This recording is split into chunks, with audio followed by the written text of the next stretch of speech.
Breaking news now. 1000 plus veterans, military families criticize Trump, Vance denigrates Walz.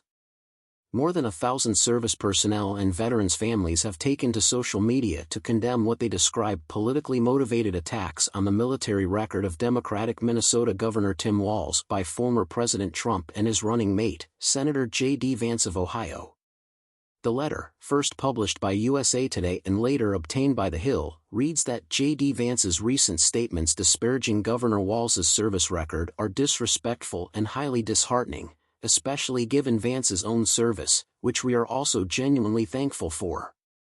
However, considering Donald Trump's history of showing contempt for military personnel, veterans, and their families, it is not unexpected that his running mate has sunk to such depths. In the midst of fierce GOP attacks, led mostly by Vance, on Walz's 24 years of service in the Army National Guard, the letter arrives.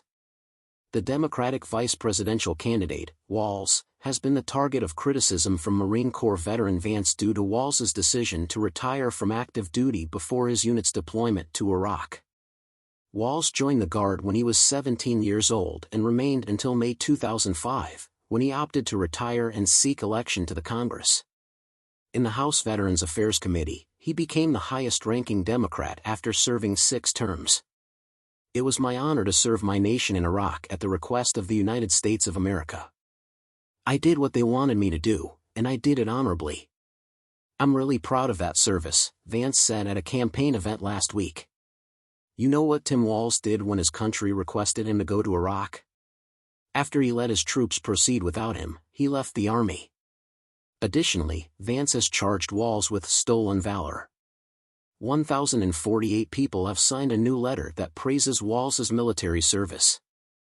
Among them are Brenda Sue Fulton, a former military officer and Assistant Secretary of the Veterans Affairs Department, and Major General Randy Manner, a former top official of the National Guard Bureau. We are delighted to have someone who served our country in uniform for decades on the ticket, the group says, adding, as individuals who have served and suffered for this nation. A deep admiration for military personnel and their families has been evident throughout Walz's career, they said. They argue that Trump and Vance strive to belittle the sacrifices of our military community and renege on our pledge to veterans, in contrast to his service, which embodies the virtues of duty, honor, and devotion both while serving and out of uniform. In a speech he gave to the American Federation of State, County, and Municipal Employees Union on Tuesday, Walz denounced the attacks. My service to our country is something I am incredibly proud of, he declared. Furthermore, I think it is absolutely unacceptable to make fun of someone else's military record. Thank you for your service and sacrifice. I just have a few simple words to say to everyone who has the courage to wear the uniform for our wonderful nation, even my opponent. The Harris campaign has also responded to the GOP's attacks, which center on a video of Walz discussing gun violence from 2018. Video footage shows Walz expressing his desire to make sure that those weapons of war that I carried in war is the only area where those weapons are at, implying that he was in a conflict zone at the time. The campaign claimed last week that Walz misspoke. The Republican Party has also used Walz's decision to run for Congress as an excuse to attack his military service, arguing that he did so in order to evade deployment to Iraq.